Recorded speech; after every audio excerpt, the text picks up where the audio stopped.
네, 오늘 말씀 보겠습니다. 오늘 말씀 유다서입니다. 신약성경 마지막 요한계시록 앞에 있죠. 유다서 1장 1절부터 4절까지 말씀 보겠습니다. 신약성경에 약 396쪽 정도에 있습니다. 예수 그리스도의 종이요 야고보의 형제인 유다는 부르심을 받은 자 곧 하나님 아버지 안에서 사랑을 얻고 예수 그리스도를 위하여 지키심을 받은 자들에게 편지하노라. 긍휼과 평강과 사랑이 너희에게 더욱 많을지어다. 사랑하는 자들아, 우리가 일반으로 받은 구원에 관하여 내가 너희에게 편지하려는 생각이 간절하던 차에 성도에게 단번에 주신 믿음의 도를 위하여 힘써 싸우라는 편지로 너희를 권하여야 할 필요를 느꼈노니 이는 가만히 들어온 사람 몇이 있음이라. 그들은 옛적부터 이 판결을 받기로 미리 기록된 자니 경건하지 아니하여 우리 하나님의 은혜를 도리어 방탕한 것으로 바꾸고 홀로 하나이신 주제 곧 우리 주 예수 그리스도를 부인하는 자니라. 아멘. 어느 분이 그러시더라고요. 이 지구상에 많은 발명품들이 있는데 현대, 근대 들어와서 발명되는, 개발되는 많은 개발 발명품들은 남성 위주일까요? 여성 위주일까요? 예, 여성 위주입니다. 집안에 기구들, 세탁기 누가 많이 쓰나요? 여성들이 많이 쓰죠. 요즘에는 뭐 남성들도 해야 되지만 남녀 평등 이런 거 좀 차치하시고 세탁기, 그다음에 전기 밥솥 뭐 이런 거 다 요리 편하도록, 빨래 편하도록 다 이렇게 하는 거죠. 그런데 희한한 것은 세탁기 돌리시면서 휴식을 취하세요? 자, 손 한번 들어볼까요? 세탁기 돌리고 나는 그 시간에 내 여가 생활을 즐긴다. 좀 쉰다. 예, 피곤한 삶을 좀 쉰다. 저희 어머니는 지금도 전기밥솥을 안 쓰시지만, 예, 전기밥솥 이렇게 해놓고 좀 편안하게 쉬신다. 요즘에는 그 청소기도 자동으로 지가 돌아다니면서 하죠. 예, 그거 아시나요? 계단도 올라가면서 청소하는 청소기도 있다는 거 아세요? 예, 계단도 올라가면서 다 합니다. 이렇게 쫙쫙 다 하고, 예, 물 청소도 다 하고, 단지 뭐가 문제냐? 돈이 문제죠. 예, 청소기 하나 예전에는 그냥 빗자루 하나 가지고 쓸고 걸레질로 이렇게 손으로 해서 닦는 것을 기계 하나 들여놨더니 혼자 다 하는데 예, 돈이 100만 원이 넘습니다. 네, 지가 알아서 다 하는데 그 시간 예, 혹시 밖에 차 한 잔 마시면서 친구랑 담소를 나누시던지 아니면 이렇게 화창한 날에 약속 정하셔서 드라이브를 가시든가 산책을 하시는 분 계세요? 아, 그렇게 안 하시죠? 예. 세탁기 돌리고 다른 걸 합니다. 일을 하세요.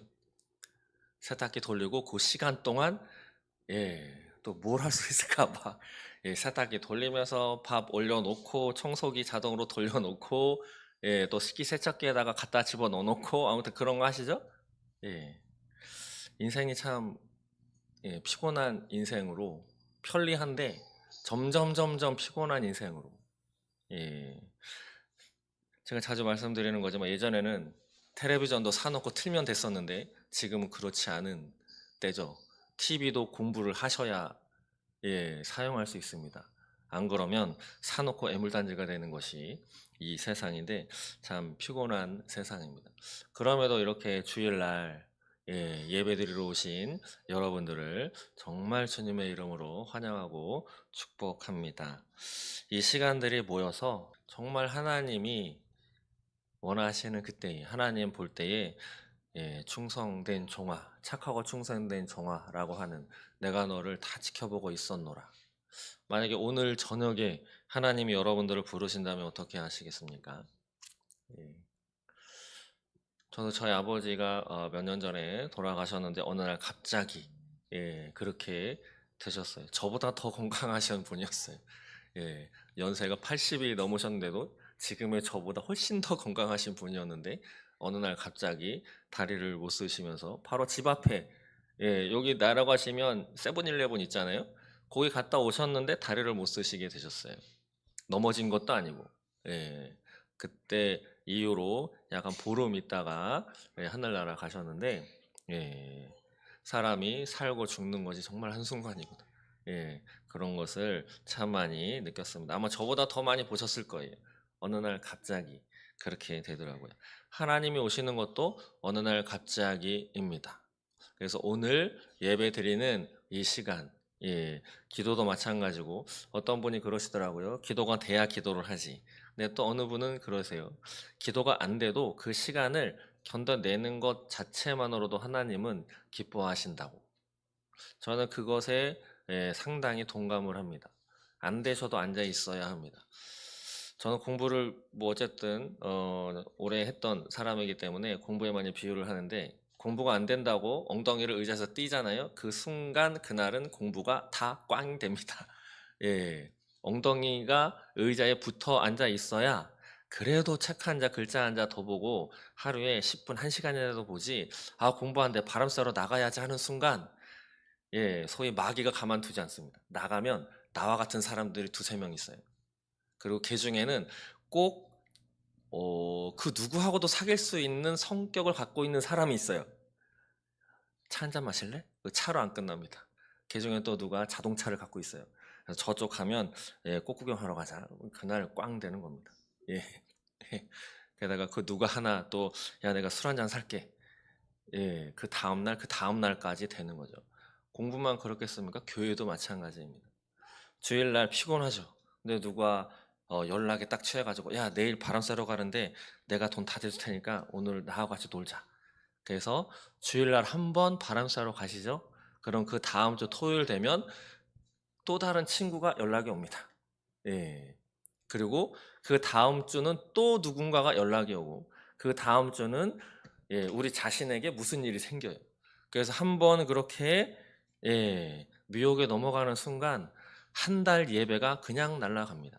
그렇게 한 달, 두 달 날아가다 보면 믿음은 어디론가 사라지고 그냥 교회에 등록된 교인 이름만 있는 것입니다.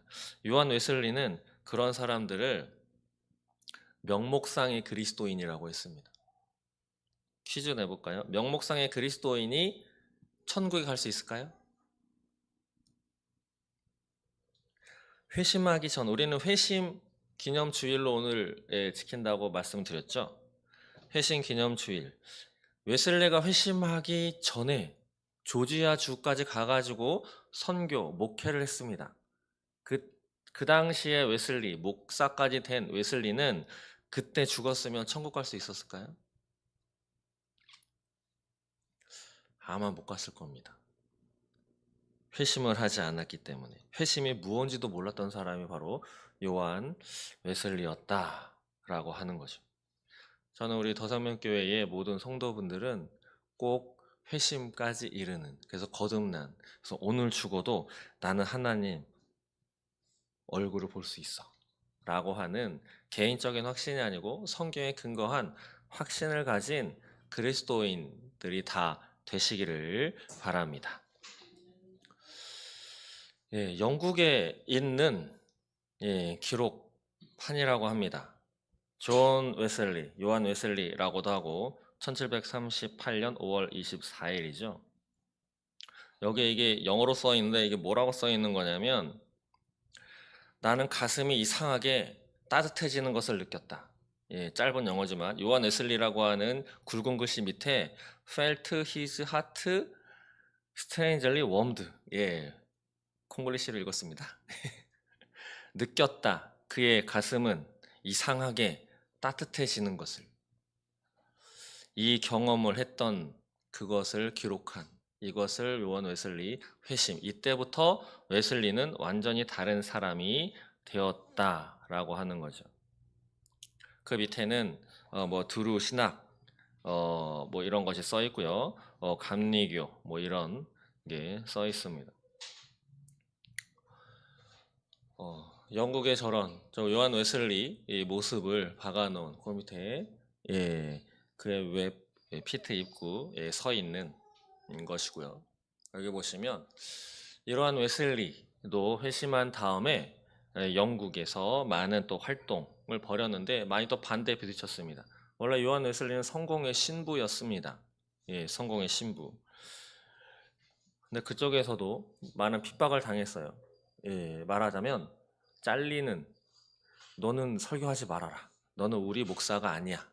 예, 너는 우리 성공에 속한 교회 안에서 설교할 자격이 없어. 라고까지 이야기를 들었던. 그래서 바깥에 나가서 그래서 그걸 옥외 설교라고 합니다. 제가 여기서는 안에서 설교하죠. 만약에 제가 원고나 성경을 들고 저 길거리에서 설교를 하면 그걸 옥외 설교라고 하는 건데 요한 웨슬리가 그렇게 옥외 설교를 했던 사람입니다. 여기 보시면 성공의 감독, 목사들의 비난과 공격을 이렇게 받았다라고 하는 것을 사파로 그린 것이고 그랬던 요한 웨슬리도 이렇게 죽음을 맞이하게 된 이것이 요한 웨슬리의 그림입니다. 사진이기도 하고요. 좀 무섭죠? 오른쪽에 거는 노년의 모습인데 저것만 보면 좀 살벌하게 생겼다라고까지 이야기를 할 수 있는 올해가 287주년 회심한 지 요한 웨슬리가 회심한 때는 1738년 5월 24일입니다. 런던의 올더스케이트 거리에서 마치 담에색 도상에서 예수님의 음성을 듣고 회심한 사도 바울. 사도 바울은 회심하기 전에는 우리와 같이 예수 믿는다라고 하는 사람들을 다 잡아다가 죽는 자리에 내주었던 사람이 바로 사도 바울이었죠. 그랬던 사도 바울이 담에색 도상에서 회심한 다음에는 자신이 예수님을 말하자면 선전하고 전도하러 다녔던 사람이 되었다라고 하는 거죠. 마치 그러한 것처럼 존 웨슬리가 이렇게 회심한 사건을 기려서 기억하고 지키는 주가 바로 오늘이다라고 하는 거죠.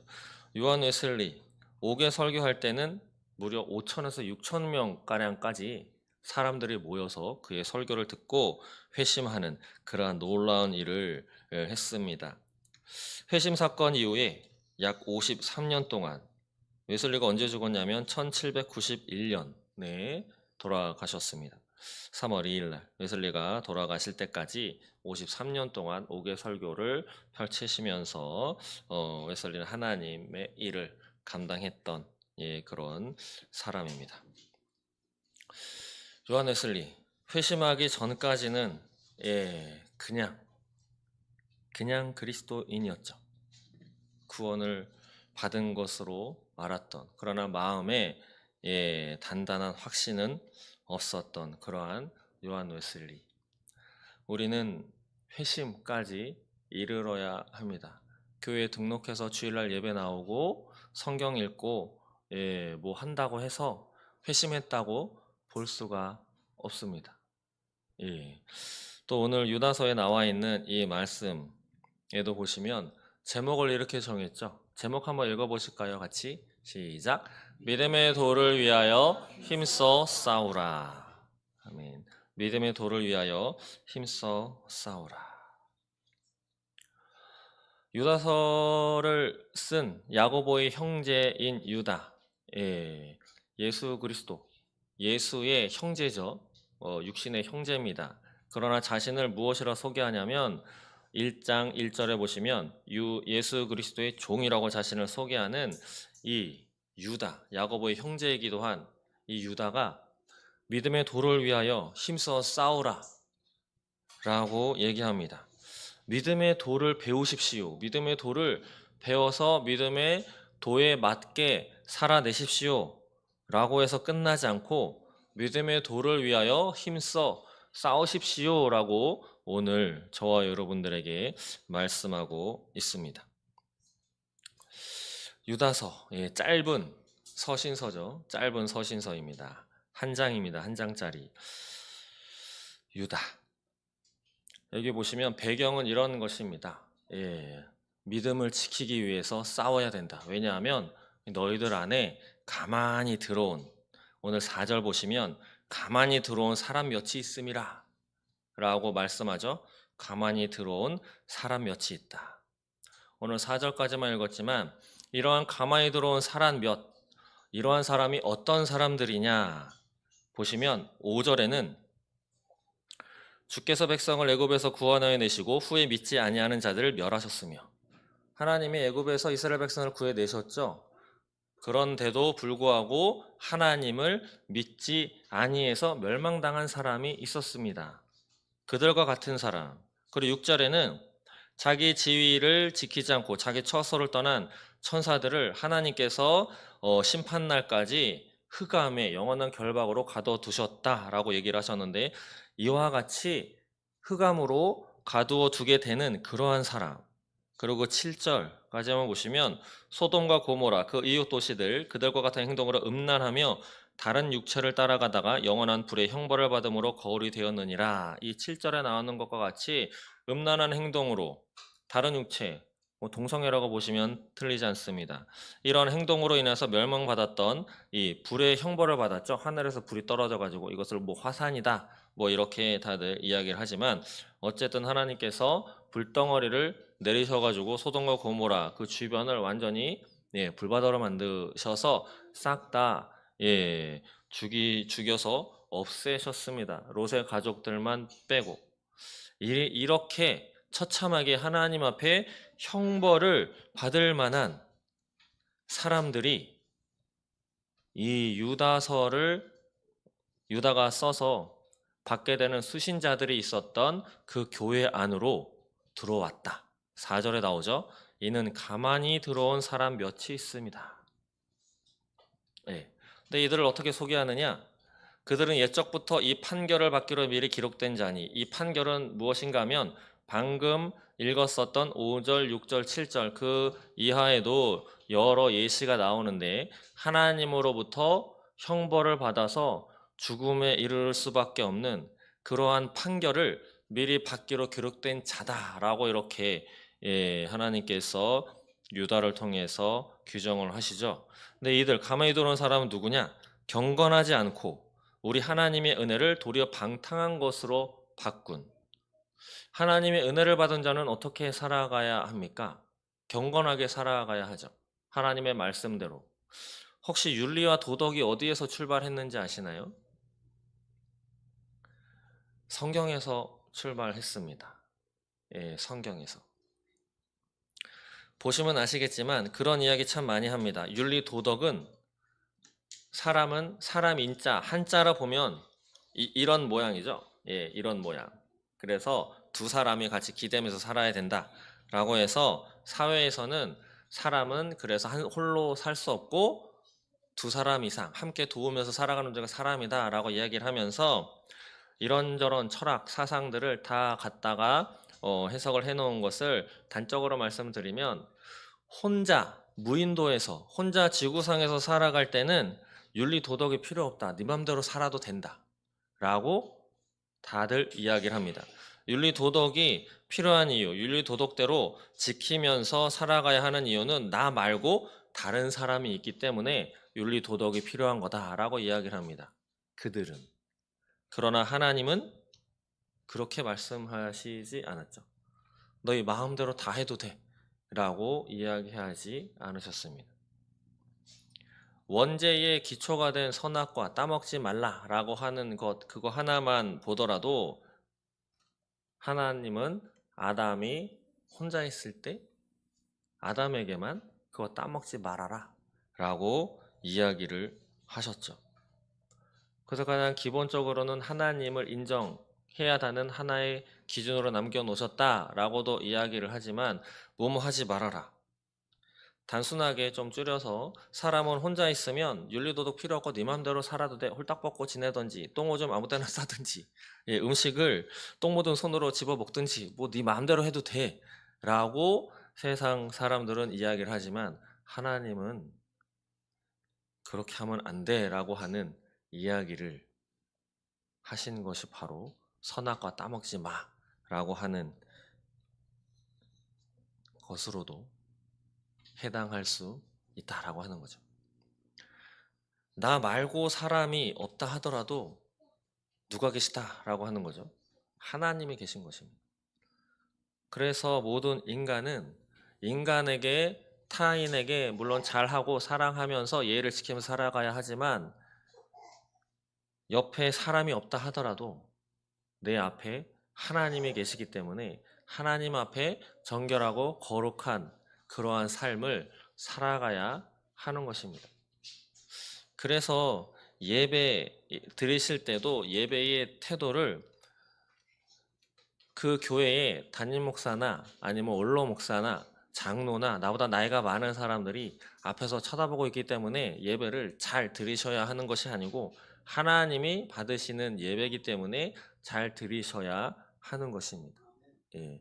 그렇기 때문에 시간도 더 잘 지키셔야 하는 것이고 예배 드리시는 모습이나 태도 무엇보다 마음가짐이 하나님 앞에 올바르셔야 그것이 하나님이 기뻐하시는 예배가 된다라고 하는 것입니다. 출발은 하나님에게서 나온다라고 하는 거죠. 그런데 이러한 하나님으로부터 우리는 은혜를 받았죠.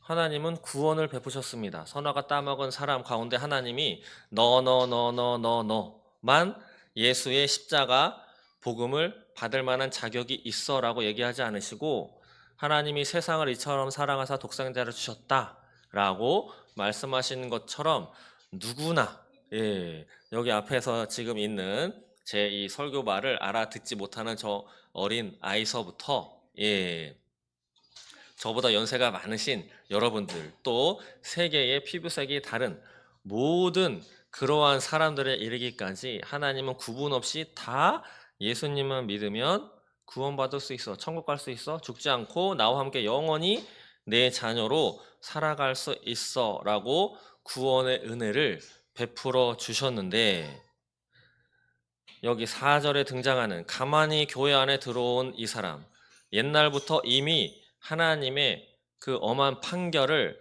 받기로 기록된 사람 경건하지 아니해서 어떻게 했느냐 그러한 하나님의 은혜 구원받을 수 있도록 베풀어 주신 하나님의 은혜를 도리어 방탕한 것으로 바꾸었다. 어떻게 바꾸었는가?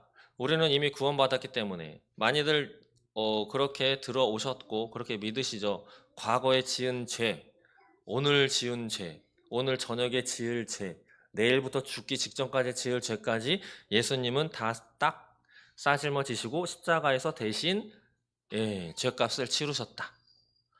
사실입니다. 그런데 그것을 역이용하는 사람들이 나타난 거죠. 이미 다 용서해 주실 것이기 때문에 그냥 살아도 돼라고 이야기하는 사람들이 있습니다. 그렇기 때문에 나와 함께 살고 있는 배우자, 남편, 부인 내버려 두고 다른 남자 기웃거리고 다른 여자한테 찝적대면서 그리고 술, 담배 막 다 하면서 어떤 분이 이렇게 얘기를 하더라고요. 술 취하지 말라고 했지 먹지 말라고 했느냐? 맞죠. 근데 어떤 분은 또 술 취하다라고 하는 것이 술을 먹고 고주망태가 되도록 취하는 그 취하는 것이 아니고 취하다 이것도 취하는 거죠. 영어로 하면 테이크 같다 이것도 취하다. 그 때문에 또 어떤 분은 또 나는 술을 잘 먹기 때문에 잘 안 취해. 나는 취해도 잘 안 나와. 근데 또 어떤 분은 술은 먹는 만큼 취합니다. 맞죠. 그리고 또 어떤 분은 담배는 성경에 나오지 않기 때문에 피워도 된다. 그리고 실제로 서양에서는 신학자들도 담배를 피는 신학자들도 꽤 많이 있고 술하는 그런 신학자들이 있습니다. 특히 독일에 있는데 그걸 또 이렇게도 이야기를 합니다. 독일은 우리나라는 참 물이 맑죠. 독일이나 유럽은 물을 그냥 맹물을 마시면 이게 안 됩니다. 중국도 마찬가지죠. 그래서 중국의 차 문화가 발달된 것이 차로 이렇게 해서 마셔야 몸에 지장이 없어서 그렇게 하는 것이지. 그래서 독일이나 이런 데도 술을 음료수처럼 그렇게 마시는 문화다. 근데 그걸 또 따라 하려고 하는. 근데 제가 최근에 들은 말은 이것입니다. 천국에 갔어요. 천사들이 담배를 피는 걸 상상해 보세요. 천국에 갔는데 천사들이 담배를 피고 있어. 천국에 갔는데 천사들이 막 술을 이렇게 고주망태가 되도록 술을 마시고 있습니다. 니나노 하면서 이렇게 폭탄주 막 들이부으면서 막 다다다닥 하면 멋지죠? 다닥 하면 막 뽕뽕뽕뽕 빠지고. 예. 천국에 갔더니 천사들이 그러고 있어요. 어떠셨겠어요? 그런 겁니다. 예, 그런 거. 그런 것처럼 이미 구원받았기 때문에 마음대로 살아도 다 용서해 주실 거야 라고 그것을 교리로 만들어 가지고 방탕하게 살아가는, 급기야는 4절 마지막에 보시면 이렇게 바꾸어서 홀로 하나이신 주제 곧 우리 주 예수 그리스도를 부인하는 자니라. 예수님을 부인하기까지 하는, 많이 들어보신 영지주의라고 하는, 우리는 영지, 신령한 지식이라고 하는 영지를 가졌기 때문에, 그래서 우리는 구원받을 수 있다라고 하고 주장하는 그러한 사람, 이러한 사람들 때문에 유다가 이 유다서를 썼습니다. 원래는 이것을 이렇게 쓸 생각이 아니었고, 3절 보시면 이렇게 이야기를 하죠. 3절 한번 읽어볼까요? 시작. 사랑하는 자들아, 우리가 일반으로 받은 구원에 관하여 내가 너희에게 편지하려는 생각이 간절하던 차에 성도에게 단번에 주신 믿음의 도를 위하여 싸우라는 편지로 너희를 권하여야 할 필요를 느꼈노니. 예. 원래는 이렇게 쓰려는 것이 아니었고, 일반으로 받은 구원에 관하여 내가 너에게 편지하려는 생각이 간절하던 차에, 일반으로 받은 구원, 말하자면 저 여러분이 그냥 보편적으로 쉽게 알고 있는, 예수 믿으면 구원받아, 예. 예수님 영접하면 하나님 자녀가 돼. 그래서 예배생활 잘하고 신앙생활 잘하면, 그런 말씀대로 잘 살면 구원받는 거야. 예, 성화의 과정을 우리는 살아가는 거야. 우리는 이미 성도야. 예, 이 기본적인 요한 웨슬리가 이야기했던, 하나님의 선행 은총이 있었기 때문에 인간이 선악과를 따먹어서 타락을 했는데, 그런 선행 은총으로 인해서 예수님을 믿는 사람은 의롭다 칭함을 받고, 그렇게 중생의 삶을 이어가면서 성화의 과정을 거쳐서 그리스도인의 완전에 이르는 그러한 기본적인 그것을 전하려고 했었는데, 어떤 문제가 발생했는가? 4절에 나오는 것처럼 가만히 들어온 이 몇 사람, 거짓 교리를 가르치면서 예수까지 부인하는, 구원받았기 때문에 우리 마음대로 살아도 상관이 없어 라고 하면서 엉망진창으로 만들어 놓으려는 그런 사람들 때문에, 보시면 단번에 주신 믿음의 도를 위하여 힘써 싸우라는, 더 이상 그냥 조용히 앉아서 구원받기만을 바라고 아직 구원받지 못한 내 가족, 내 자녀를 위해서 기도하고 헌금 잘하고 예배생활 잘하는 것, 어떻게 하면 하나님의 은혜를 놓치지 않고 하루를 평안하고 평탄하게 살 것인가, 그리고 어떻게 하면 선한 영향력을 끼치면서 그리스도인으로 살 것인가에 대해서 이야기를 하려고 했는데, 그보다 더 시급한 문제가 발생이 되었기 때문에 믿음의 도를 위해서 힘써 싸우라, 이 이야기를 전하기 위해서 유다서를 썼다라고 유다가 이야기를 하고 있는 것입니다. 여러분들도 싸우셔야 할 그런 시기를 살아가고 계십니다. 싸우셔야 하는, 실제로 치고 받고가 아니고, 외치셔야 하는, 그거 아니야 라고 이야기를 하셔야 하는, 많은 것들이 섞여 들어왔고 많은 것들이 헷갈리고 저도 잘못 알고 있었던 것들이 참 많이 있었다라고 하는 것을 지금도 깨닫고 있고, 이야기를 해도 그것은 소위 음모론이야 라고 치부되는 그런 것들. 제가 이미 금요기도회나 수요 예배 때 말씀을 드렸지만, 코로나19, 우리는 처음에 우한에서 발생되었다. 그래서 사람들은 대다수, 저도 그랬고, 우한에서 실험실에서 나와가지고, 그것들이 과학자들도 그렇게 이야기를 했죠. 자연적으로 발생된 것이면 사람한테 그렇게 그 바이러스 형태를 이야기를 하는데 톱니바퀴처럼 돼가지고 이렇게 딱 걸리게 되어 있다라고 그런 설명까지 하면서, 그러나 언제부턴가 우한 바이러스라고 하는 말을 하지 못하게 문재인 전 대통령이 나와서 담화까지 이야기하는 것을 우리는 들었습니다. 우리나라뿐 아니라 미국에서도 그렇게 이야기하지 마라. 근데 트럼프가 다시 당선이 된 후 얼마 전에 공식적으로 이야기를 했죠. 예, 중국에서 나온 바이러스다. 자연적인 것이 아니고 실험실에서 인위적으로 나오는 것이고, 예, 그리고 유튜브 영상이나 누가 또 다 이렇게 해서 자신이 인위적으로 그 영상을 만든 것이 아니고 어, 실제 나온 기사를 다 찾아가지고 나오는 것, 이렇게 보시면 그것으로 인해서 돈을 번 많은 사람들이 있습니다. 어떤 사람은 그 백신 다 맞으셨죠? 백신 만든 그 회사에 백신이 나오기 전에 투자를 해가지고 얼마를 벌어들였냐? 14조를 벌어들였습니다. 14조. 여러분들에게 만약에 통장에 14조가 찍히면 어떻게 사시겠어요? 예. 아마 많은 분들이, 예, 교회 안 나오실 수도 있습니다. 왜냐하면 돈을 써야 되거든요. 돈을 써본 적이 없으시기 때문에 저도 그렇고 14조를 쓰려면 머리가 복잡해지실 겁니다. 대저택도 사셔야 되고, 온갖 자동차도 요일마다 타셔야 되고, 가족들도 요일마다 타야 되고, 집도 여기저기 지방마다 있어야 되고, 외국에도 땅을 또 사놔야 되고, 투자도 해야 되고, 예, 또 가끔 좋은 일도 해야 되기 때문에 가족분들의 이름으로 재단도 세워서 학교도 좀 이렇게 해야 되고, 돈 쓰시느라고 정신이 없으실 것입니다. 그런 사람이 있습니다. 예.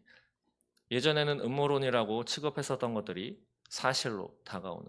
그래서 실제로 이것이 거짓된 것인지 아니면 진실인데 이것을 거짓이라고 막아놓고 가림막하려는 것인지 잘 분별해야 하는 시대가 오늘이다라고 하는 것이죠. 유다서를 쓸 때 이 당시에 유다의 눈앞에 보였던 교회 현실은 하나님의 가르침, 성경이라고 하지만 성경의 가르침을 교묘하게 왜곡해서, 말씀드렸죠. 이미 구원받았기 때문에 마음대로 사셔도 됩니다. 예, 논리적이고 합리적이지 않습니까? 여러분들이 오늘부터 한 달 동안 지은 죄까지 다 용서하셨어요. 예, 한 달 안에 나는 죽을 운명이야 라고 생각하시는 분 없으시잖아요. 예, 한 달 동안 마음대로 사셔도 됩니다 라고 하면서 누가 하루에 돈 1,000만 원씩 여러분들에게 주고 아무렇게나 다 사셔라, 이렇게 교회에서 가르쳤다라고 하는 것입니다. 왜냐하면 그렇게 살아도 예수님을 믿기 때문에 용서받는다. 육신은 다 썩어서 땅에 묻히지만 영혼은 용서받은 것이기 때문에 하늘나라 간다.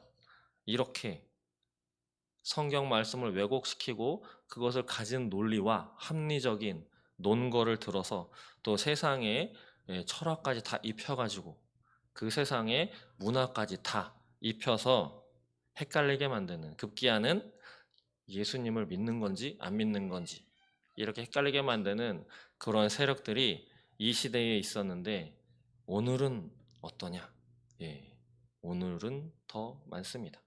왜냐하면 이 시대보다 인구가 늘었죠. 약 70억 이상이라고 하니까. 대표적으로 신천지, 예, 하나님의 교회, 카톨릭도 그렇습니다. 예, 물론 그 중에 좀 민감한 반응이긴 한데 카톨릭을 다녀도 마리아를 숭배 안 하고 정말 그 안에는, 예, 루터나 야누스와 같은 정말 성경대로 하나님을 믿는 그러한 하나님의 사람들이 있겠죠.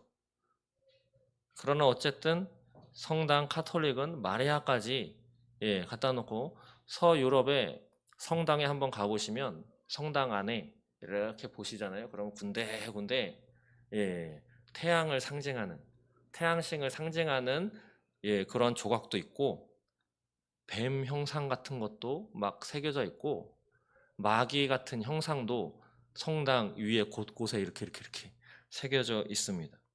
만약에 이 짝은 거의 개척교회 수준의 예배당이지만 저쪽 구석에 악마 같은 박쥐 형상의 뿔 달린 괴물의 형상의 모양을 저기다가 갖다 놓으시면 여기 오셔서 예배 드리시겠어요? 제가 본 서양의 성당은 그렇더라고요.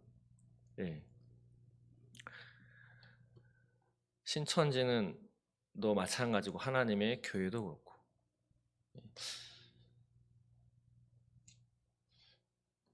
어쩌면 내심으로는 약간 불편한 마음을 갖고 계신 분도 계시겠지만, 어쩔 수 없습니다. 제가 알게 된, 그리고 제가 깨닫게 된 것 가운데에도 이 나라에도 마찬가지 일들이 벌어지고 있습니다. 제가 학교에서 배운, 제가 소위 고시공부하면서 배웠다고 하는 그 많은 역사책에 들어있는 그런 것들이 참으로 진실된 거라기보다는 미혹된 것들도 참으로 많이 있는. 작년에 10월, 12월 달에 서울에서 많은 집회가 있었죠. 100만 명 이상 모였었던 차별금지법 반대를 위한 집회. 그것을 기초로 해서 또 탄핵 국면에 접어들어서 많은 그러한 집회를 주최하고 이끌었던 그 목사님 얼마 전에 압수수색 당했습니다. 검찰에서 들어가가지고 핸드폰까지 뺏어갔습니다. 그런데 또 다른 어떤 교회 목사님은 그런 교회가 있어요. 소위 샹린교회 같은 데도 차별금지법을 동조하는 교회입니다. 교회라고도 볼 수 없는 교회인데 어느 교회나 어느 단체에서 그 목사님의 설교를 이렇게 캡처해가지고 다 신고를 해서 검찰 조사를 받고 나왔어요.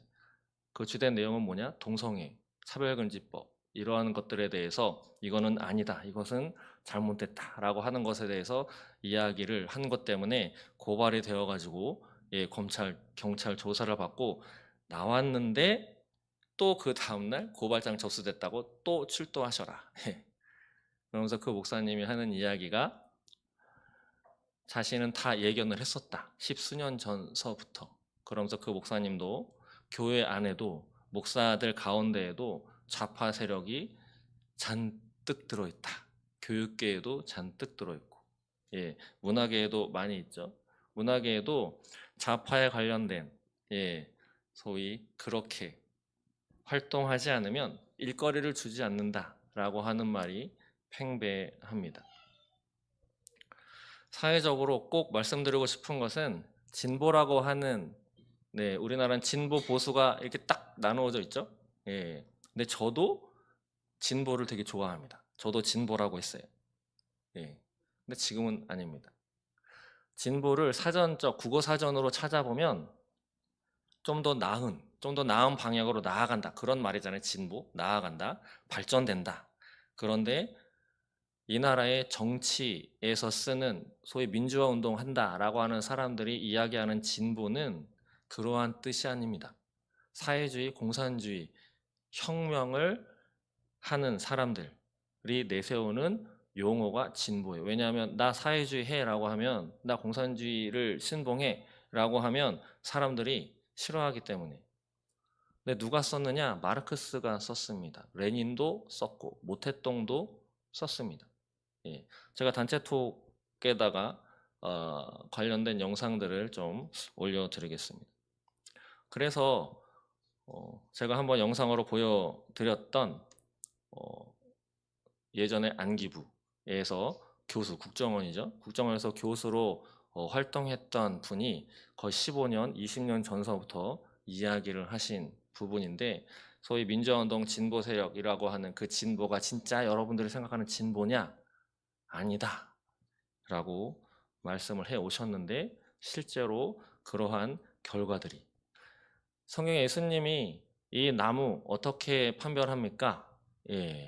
열매를 보고 그 나무가 어떤지 판별을 해라 라고 성경에 나와 있는 것처럼, 그들이 내세우는 법률, 그들이 내세우는 주장들이 어떤 결과를 가져올지를 보시면 투표를 하시는 것에 대해서도, 그리고 그들이 하는 말이 진짜인지 가짜인지, 또 무엇을 원하고 하는 건지에 대해서 판단하실 수 있을 것입니다.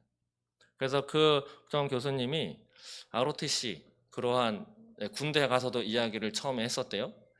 자, 나는 보수라고 생각하는 사람 손 드세요라고 하니까 몇 명 안 들었대요. 나는 진보라고 생각하는 사람, 그러니까 거의 대다수가 들었다고 합니다.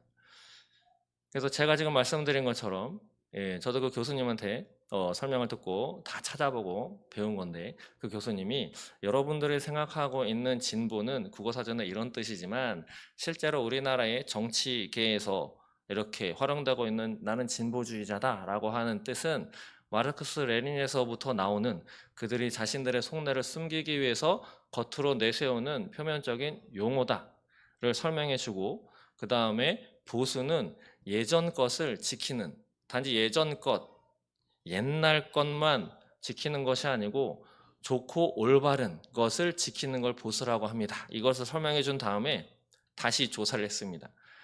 나는 진보라고 생각하는 사람, 아무도 안 들었대요. 이것이 이 대한민국의 지금 현실입니다. 이렇게 설명을 드려도 믿지 않는 사람들도 꽤 많이 있어요. 그래서 어떤 분은 나는 포기했어, 이 나라. 이렇게 이야기하시는 분도 있습니다. 잘 보셔야 합니다. 잘. 그가 말하는 것이 진짜 그 뜻으로 얘기하는 건지, 아니면 속내를 감추고 가짜로 이야기를 하시는 건지. 지금 딱 두 팀이 나와 있죠, 대선에. 근데 차별금지법 어떻게 생각하느냐, 만들 거냐에 대해서 한 팀은 절대 안 된다. 성소수자 특채 채용 30% 이상 이런 거 절대 없어. 그다음 아이들한테 성교육 절대 안 돼. 라고 하는 부류가 있는가 하면 대답을 하지 않거나 이 정도는 되고 이거는 안 되고 나는 이거 반드시 할 거야 라고 하는 부류가 있습니다. 그것을 하는 것이 더 발전되는 것이라고 생각을 하시나요? 차별금지법이 통과가 되고 저 뒤에서 지금 놀고 있는 저 아이들을 어릴 때부터 성관계를 네가 원하면 네 친구들끼리도 다 할 수 있어. 어릴 때부터 해야 더 능숙하게 더 자기 개발도 되고 더 행복한 삶을 살 수 있어. 이 거짓말입니다. 영상을 보시면 아시겠지만 자살률, 우울증 더 많이 나옵니다. 질병도 엄청나게 많이 나오고 있고, 그렇게 하는 것이 더 발전되고 좋은 거야. 그게 진보 사상이야. 라고 이야기하는 부류가 있습니다. 반대 부류는 그건 절대 안 돼. 그건 진보가 아니고 썩는 거야. 저는 쓰레기라고 생각을 합니다. 잘 보셔야 합니다. 여러분들이 지금까지 보아왔었던 거, 느꼈던 거, 배워왔던 거가 진짜인지. 아까 드리던 말씀만 잠깐 정리식으로 말씀드리고 마치겠습니다. 아까 그 어느 교회 압수수색 당했다고 했잖아요. 그러면서 그런 말을 많이 합니다. 독재 시절, 군부 독재 시절에도 그런 일은 없었다. 라고. 그러면 그 말을 기초로 군부 독재 시절은 실제로 민주화운동 하다가 명동 성당이나 어느 교회에 들어가면 경찰들이 그 밖에서 안으로 들어가지 않았습니다. 찾아보시면 나올 거예요. 하루 이틀 기다리다가 3일째 들어갔느냐? 아닙니다. 한 달, 두 달. 밖에서만 있었어요. 안에 들어가지 않았고, 그 당시에 목사님들이 설교했던 말씀을 가지고 너 왜 이렇게 얘기를 해가지고 나라를 어지럽히냐, 이런 일 절대 없었습니다. 근데 지금은 그런 일이 벌어지고 있는 것이죠.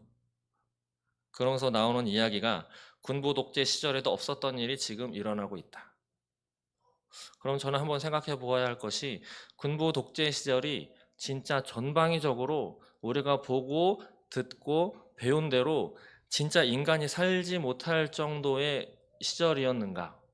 아니면 물론 좋은 것도 있고 나쁜 것도 있죠. 물론 독재도 있습니다. 실제로. 그리고 아무것도 안 했는데 소위 마르크스의 자본론이라든지 이런 책자 들고 있었다는 것만으로 잡혀가지고 삼천교육대 같은 데 들어갔던 사람들 일도 물론 있습니다. 그러나 일반 보편적으로 진짜 모든 사람이 억압에 확 눌려가지고 아무것도 못하는 그러한 시대였는지, 아니면 그것도 어떠한 다른 세력들이 자신들의 입맛에 맞게 이용을 해서 모든 많은 사람들을 헷갈리게 만들어 버린 것인지 우리는 다시 한번 살펴보아야 합니다. 그러면서 오늘날 이 대한민국을 법률까지 바꿔가면서, 예, 페이스북에는 올렸는데, 기사에 어느 당이 대법원 그 대법관들 수를 늘린다고 하면서 법조인이 아니어도 다양성을 위해서 다양한 경험을 가진 자들을 대법관으로 올려는 것이 이 시대에 필요하다. 예, 제가 그렇게 올렸어요. 그러면 병원의 의사가 진짜로 잘 했는지 안 했는지를, 예, 간판업자들한테 그 판결을 맡겨야 되는 것이고, 집을 짓는 자들에게, 그림을 그리는 사람한테 이 집 제대로 잘 짓고 있는지, 예, 감찰을 해야 하는 그런 이상한 세상을 만들어 자녀들에게 주어야 하겠는가, 뭐 이런 글을 올렸는데, 예, 지금 그러한 실정입니다. 그거 말고도 저도 다 모릅니다. 엄청나게 많은 법률이, 예, 많이 발의되고 실제로 넘어가고 있습니다. 저 뒤에 아이들을 위해서라도 더 잘 알아보고 더 잘 믿음을 가지고 행하셔야 하실 것입니다. 그러나 보나 이렇게 믿음의 도를 지키기 위해서, 이 나라를 지키기 위해서 하나님 앞에, 예, 구원받은 자로서 천국에서 하나님 얼굴을 잘 보시기 위해서, 믿음을 잘 지켜나가기 위해서, 그럼 먼저 믿음이 있어야 하겠죠. 예. 내 믿음도 온전치 않아. 나 오늘 죽으면은 예수님 볼지 자신이 없어 라고 하면, 예, 나가서 싸우기 전에 지내 죽습니다. 그런데 지금은 내 믿음 찾고 싶어가 급선무가 아닌, 싸워야 되는, 싸우지 않으면 있는 믿음도 다 까먹게 생긴 그런 때다라고 하는 것이죠. 믿음을 바로 세우고 예배를 바로 세우고 거듭난 자, 회심한 요한 웨슬리와 같이 거듭난 자로, 거듭나는 건 기본이고 하나님의 말씀대로 살아가는 건 기본이고, 분별력을 가지시고 이 나라에, 예, 꿈을 가지고 살아가야 할 우리 아이들, 그리고 이 대한민국 땅을 위해서 힘써 기도함으로 싸우셔서 하나님께서 우리 아이들을 믿음을 지키시고 이 나라를 지켜주실 수 있는 그러한 믿음의 군사들이 다 되시기를 주님의 이름으로 축원드립니다. 기도하겠습니다. 하나님 감사합니다. 세상이 참으로 혼탁합니다. 하나님은 은혜를 주셨는데 그것을 방탕한 것으로 바꾸고 교회를 어지럽히고 급기야는 예수님을 부인하도록 멸망받을 운명에 처한 이들이 옛날에 가만히 들어온 것처럼 이 땅에도 2025년 이 대한민국에도 교회에도 또 이 나라에도 가만히 들어온, 아니 이제는 대놓고 들어와서 활개치는 불의한 세력들이 너무도 많이 있습니다.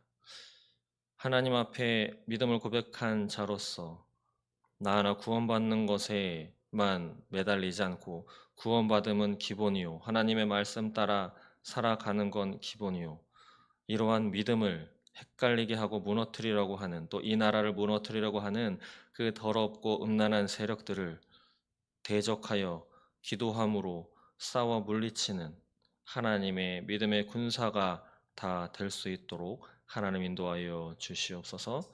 감사합니다. 예수님의 이름으로 기도드립니다. 아멘.